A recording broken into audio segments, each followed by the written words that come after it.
Welcome to Fated, a podcast brought to you by Majella and Carlie, two romantasy-obsessed readers who believe that great books must include declarations of undying love and deep thrusts of desire. Diving into the spicy, smutty fantasy genre, we are here for both the rattling of stars and headboards, and our podcast starts with the worlds of SJM, but delves into other realms. Did we mention that washboard abs and wands of all kinds are welcome in this inclusive and magically charged space? No topic is off limits, and no one is forced to have only one favourite heroine. Welcome to Fated, where we are unabashedly and wholeheartedly hot and heavy for spicy fantasy fiction. It's time to sit down and smut up. Warning, spoilers ahead.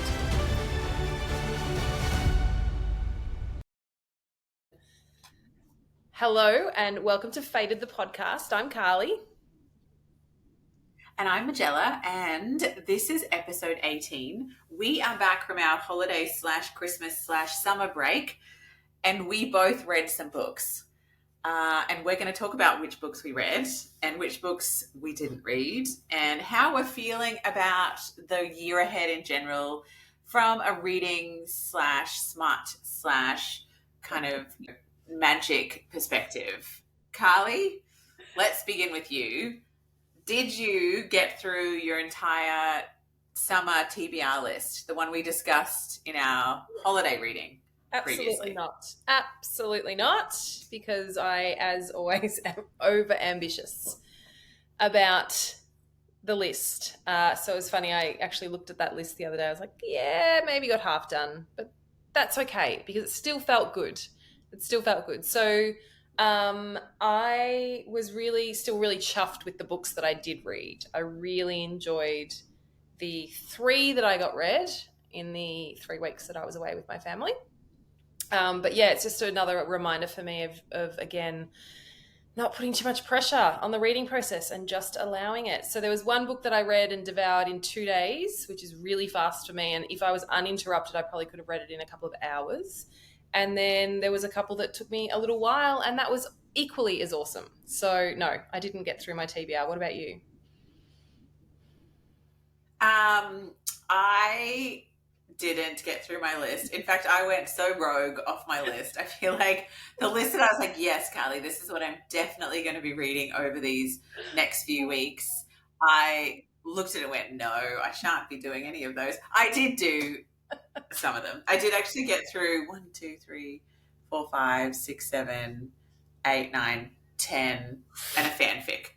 But 2 of those were a bit of a reread. So I did a reread of Crescent City 1 and 2. So just the key points and like just chunks. Like it was definitely not a full start to finish. It was more just what are the things that I need to remember that feel important, and can I become reacquainted with the main characters, which I did, and the style of the writing, which is, and I guess the density of this book compared to Sarah's other 2 series. I do feel like in the middle there, I had a couple of times where I just needed a few days of no reading. So we had lots of guests coming to stay. I wanted to be really in the world that I like, in the real world, and relaxing. And I think that sometimes, especially when the books are so good, the actual act of reading can become a bit intense and stressful because you're consuming action scenes, sex scenes, betrayal, heartbreak. It's often an emotional roller coaster, which doesn't necessarily feel that relaxing sometimes when you know that, like, particularly if you're picking up a book, like you're in the middle of the Throne of Glass series, those books are heart-wrenching at various points, and there's also lots of complexity within the plot.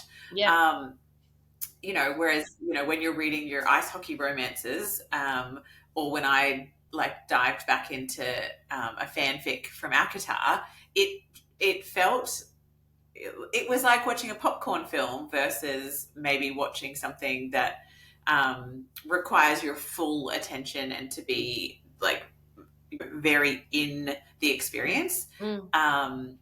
So that was mine. What was your sort of favorite out of the ones you read, and was that the one you expected to like the most?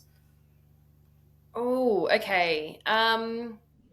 So maybe I'll go through what I did read. So I read Queen of Shadows, which is like, I don't know, what are we up to? Book 5 in the Throne of Glass series. And yes, loved it. I So my family and I, we went on a massive road trip. So we had 2 kind of 6-7 hour days of driving up to a place that we were staying at, up on the East Coast. So I actually read a lot of that in the car. I'm very blessed to be able to read in the car. I know so many people can't do that. But that was uninterrupted reading time. So I was very deep in that in the car. Once we got to our destination, just when you're talking about like being in life or being in the book, um, because we were away and we were in, this new city and we wanted to do lots of stuff, I was really torn because I wanted to just sit by the pool and read. But I also was like, but we should go out and do stuff, right? Like we need to be tourists and keep the kids busy. And yeah, there's always that tension for me on holidays. Read Queen of Shadows up there, loved it. And that would be my top pick in the fantasy genre. But then I also read an Emily Henry novel called Book Lovers, and that's the one I read in 2 days. And it's a top pick. Like, it is a top pick. Instantly was a top pick. I fell in love with the characters. Absolutely devoured that. I've done a TikTok book review on that because I was like, everyone needs to know about this book. And so that was equal in a different genre. So am I allowed that? Am I allowed 2 favorites in different genres? Would that be okay? Yes, totally. And I have gone and added book lovers to my TBR list. Like, all right, I will step outside of the Well, and romanticy just this I once. wonder because the 2 main characters were book people. I was like, am I loving them because they were equally obsessed with books? And then it was obviously their love story. But that was a fantastic read. I'm really enjoying Emily Henry's, and I've just got another one from the library called Happy Place. Um, what were your top reads?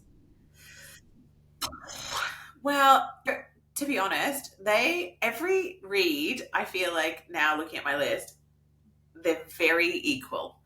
So I read Divine Rivals and Ruthless Vows, which I read each in like a day. Like, I just like, and that was in that period between Christmas and New Year before our guests had come. So I think like you sort of coming off that sort of big family hectic Christmas high, and then I just had these beautiful books. They are beautifully written. They are much softer in a way. Like, the magic is really gentle. The 2 leads are so likable, and it has this very nostalgic vintage. Like, I felt like I should have been reading it on sepia colored paper, and it was just such a beautiful read. I almost wouldn't call it fantasy. It was definitely more kind of like an old fashioned romance, but it had magical elements through it. But it wasn't, and it was all closed door sex scenes. So I loved that. That was beautiful. And then I read both of Stacey. I can't remember her last name. McEwen. Stacey, where are you, Stacey? Yes, Ledge and Chasm, and she's just revealed the third one, Valley, and all the covers are beautiful. And also all these books, I feel like all of them were very fast to get into. It's that joke that we talk about, the 100-page lag with romantasy, where it's just like, you don't know what's happening. Who are these people? Do we even care? We sort of care, with a lot of these books. And then suddenly you're in and you're just like, I don't even know my own name anymore. I am just in this world. These books, I feel like within the first chapter of all of them, I was in.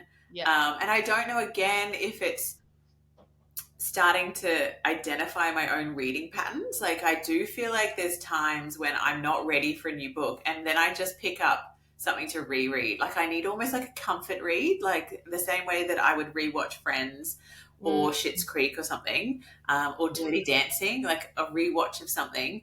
I pick up Akatar. I do pick up Throne of Glass, but holy moly, you have to pick the chunks of the book unless you want to be like left sobbing in the corner of the room again. You're just like, oh God, I forgot. Whereas Akatar is generally like there's less devastation. Um, but with Ledge and Chasm, the writing was beautiful as well, and it felt new. Like the story feels new. Um, like it's such a unique sort of like setup in a way, but she writes it with such um, emotional depth. Like you really feel for these people, and you're like, where are they going? I read those two books like back to back again within like a couple of days, and she's just finished the next one, but it's not out till September, so that's a big lag. But again, I was so into them, and then the last one I read, The Aspect of Essence, which is the first of three or four. Um, which again had an interesting magical system where um, every magical being has this essence, which is, I guess, their magic, but you can feed off it. Like, so you can feed off other people's essence and take their essence. And yes, it was a little bit slower to get in. The most surprising was, and this is the one that I sent you that message about, being like, I don't know if I can do it, is I watched a TikTok video where someone proclaimed that this series, which has 12 books, Carlie, 12 books, um, was the inspiration for a lot of Sarah J. Maas's universe, to the point where the readers and fans of this author, Anne Bishop, there are many claims that Sarah has like literally like taken huge chunks of like, you know, the ideas, the concepts. But I was telling Carlie, I sent her this message. I read the first one, and I think that I didn't read any reviews. I just went on this TikTok thing. Okay, I'll just start this. And it is bleak. It is quite dark and bleak. There's a lot of like child abuse, sexual child abuse.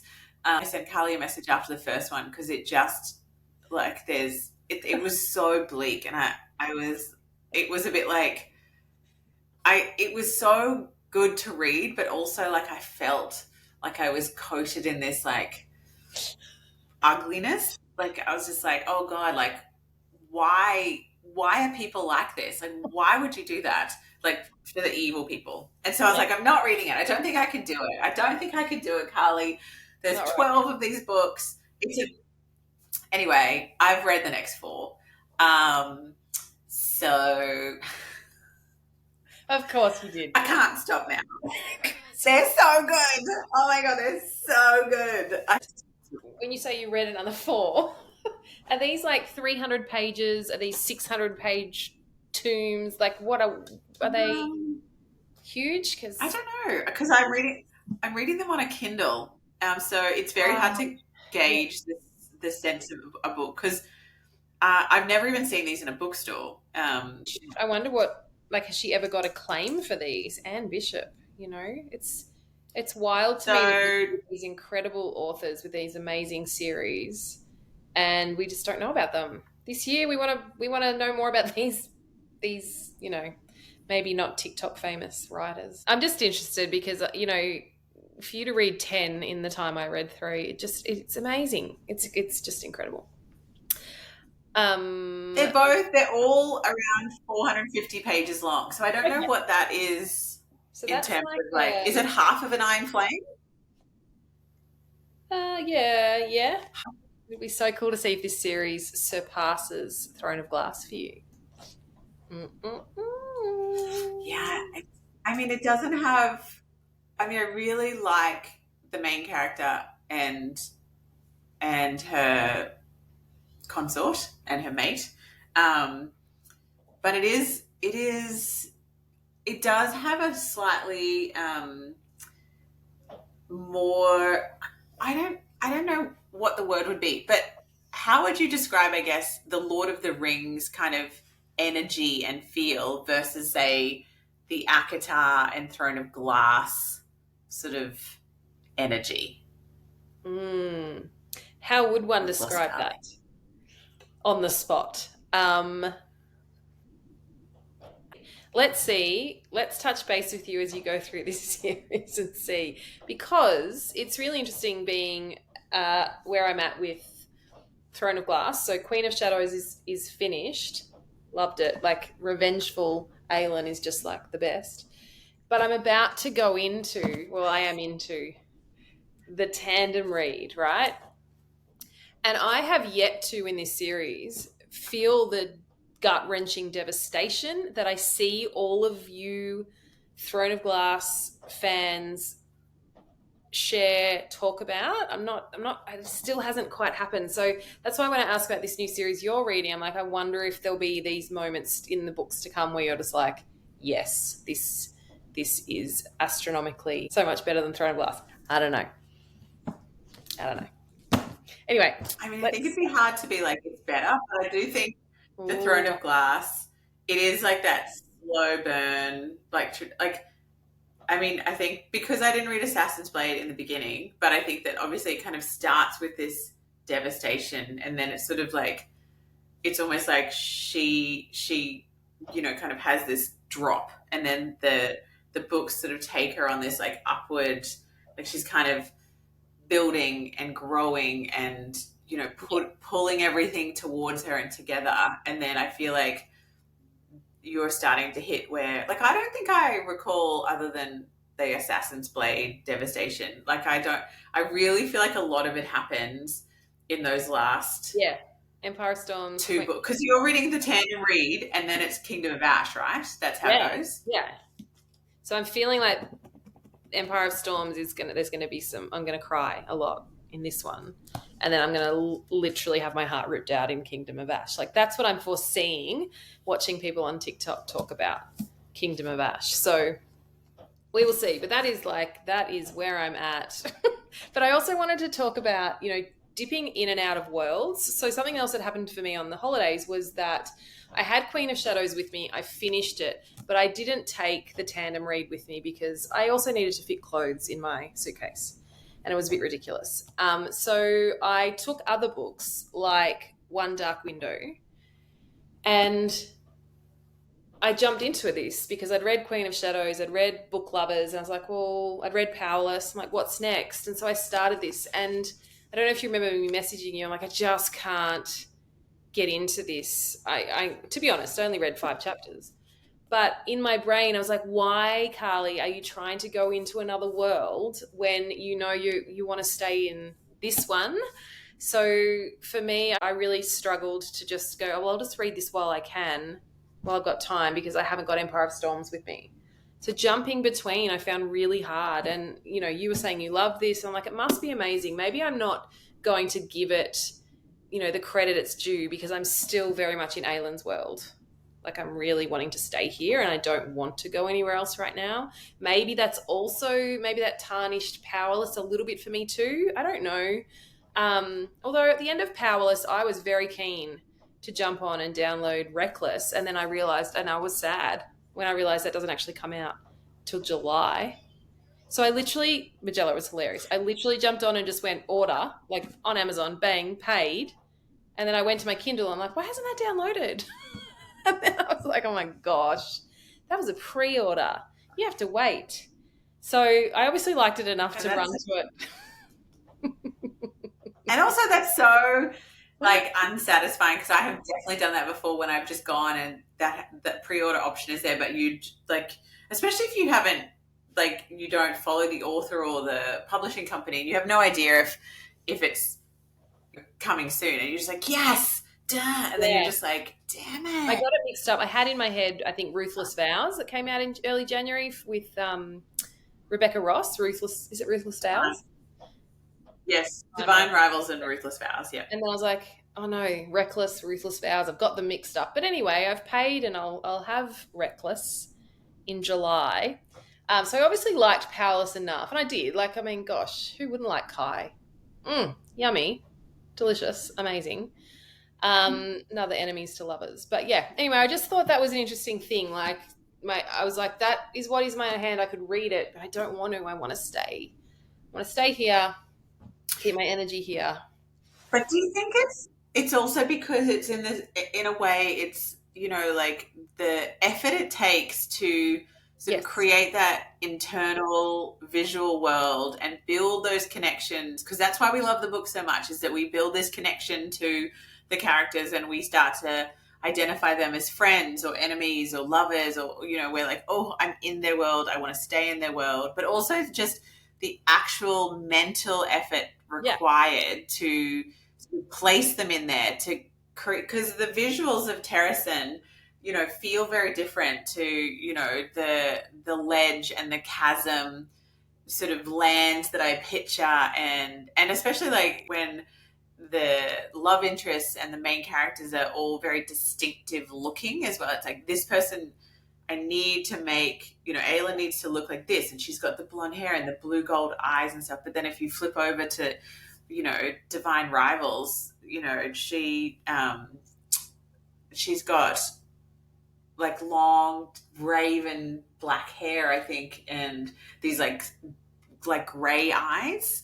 And she's very little, like she's very Yeah. petite, and Yeah. so it's like a whole different, you're picturing and jumping, and obviously like authors' styles, like the words they use, the pacing, the plot, it's all different. And especially I do think when things are unfinished too, like it's because you've got no resolution from that character or that world, so you're still like, I'm in this world. Whereas like One Dark Window, that's a duology. It finishes, it wraps up, it has a nice completion. You're like, great, I know what Yeah. happened. Yeah. I can. I'm just I like, walked the way with them.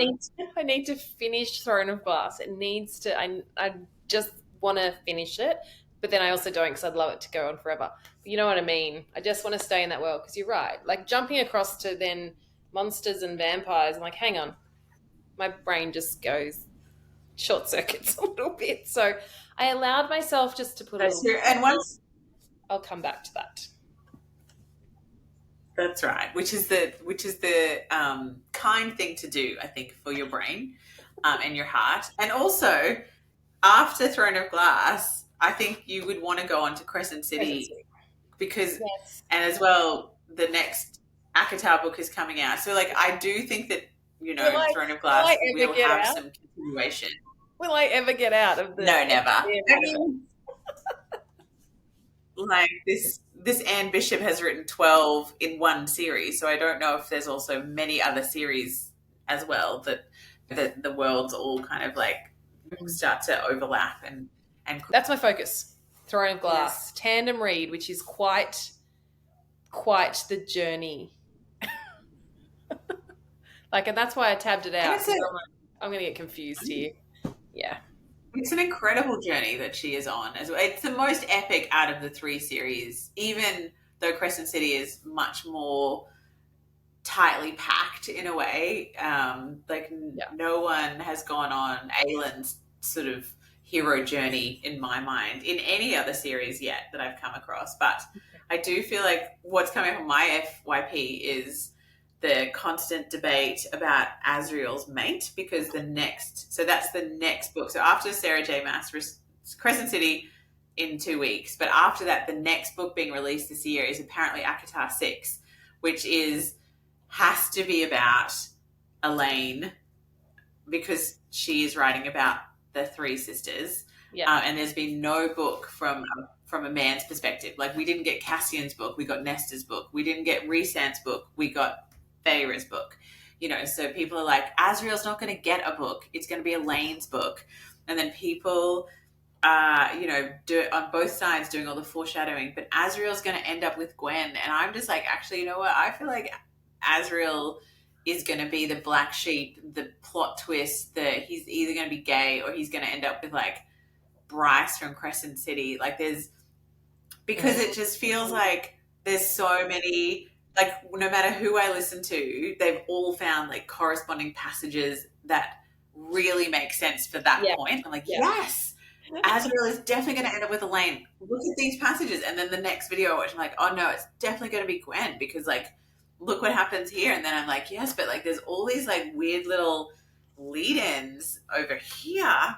And then like, actually though, there hasn't been like a same-sex couple in Akatar yet, and that has to happen at some point, I think, just because of the world we live in, and because we know that Moore is gay and that we have suspicions that there would be other, like some of the main characters have to be gay or bi, I think, just because there's not enough diversity otherwise. And I just think it just would feel like we're in a bit of denial. Like, oh my God, no, everyone is a male and female mate, like that just feels really like one dimensional. So I only watch a little bit of that. Yeah.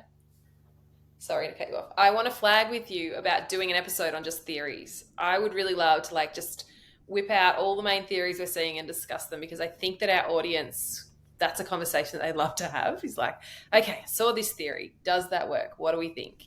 I was thinking for ACOTAR 6, and even maybe there's a lot of wild theories that I've been reading about Iron Flame, Fourth Wing. So maybe something like that we could do as well in the future. That would be fun, because all my girlfriends who are reading or have just read Iron Flame are just like, okay, theories, tell me what you think's going to happen. And I'm like, that would be a really cool conversation to have, and to hear from our audience as well about what they think on Instagram or TikTok as well. But yeah, that's kind of what we've been up to the last few weeks, right? You've read a shit ton. I've read a few. It's been good. We had different types of holidays. Like I had a staycation. Like I was at home the whole time. It's definitely harder when you go somewhere, because you don't want to just spend the time sitting in a couch. Like you want to be out exploring the world, especially if the weather's great and you're in new areas and you're with a family who like boys that want to adventure. Yeah. Whereas I was home being like mostly with friends and family. So it'd be like, I need to retreat for a little bit. Or everyone would be having an afternoon nap, so I'd go and read, or the baby would go down to sleep, and then definitely took those opportunities when I could. There were definitely afternoons where the kids were wanting to just watch a movie, and I was like, that's cool, I'm just going to go up and lay on the bed and read. But yeah, we had a really active kind of second half too. We stayed 4 days at a place that did a lot of mountain biking and river swimming. So I read as much as I could, and I'm really excited about the year ahead, because it started very strong with Powerless, with Book Lovers, and with Queen of Shadows. So it's going to be a fun year. We've got some cool things that we're planning and conjuring up for our community. So very exciting. Very exciting. I think it's just learning how to, merge life with books. Like how do you still live fully in the real world, but then also get all the books you want. I know. I'm like returning to sort of easing back into work, the work that I do with clients and the work that I do out of the home. And I'm like, I said to my husband last night, I don't want to. I just want to be paid to read, and I just want to be paid, someone to pay me to just talk about books and run a book club. Who knows where we'll be. All right, my love, that's fun. Fun to hear what you read, even though I heard a little bit about it on the journey. I'll talk to you in the next episode. Okay, great. Can't wait. Thank you so much for listening. We hope that you felt like you were eavesdropping on a conversation that you have been dying to have with someone, to discuss all the tiny details and possible plot twists of the books that you've recently read. Perhaps you don't have someone to chat to after you finish one of those epic books, so please give the show a follow, and we would be honoured to be your book-obsessed friends. But mostly though, we hope it was fun. It gave you a giggle, it made you gasp, or encouraged you to pick up a different author. Please share it with someone who you think would also love it, and drop us a review, letting us know what you loved and what you want to hear from us in the future. We will be back with another episode soon. Happy reading.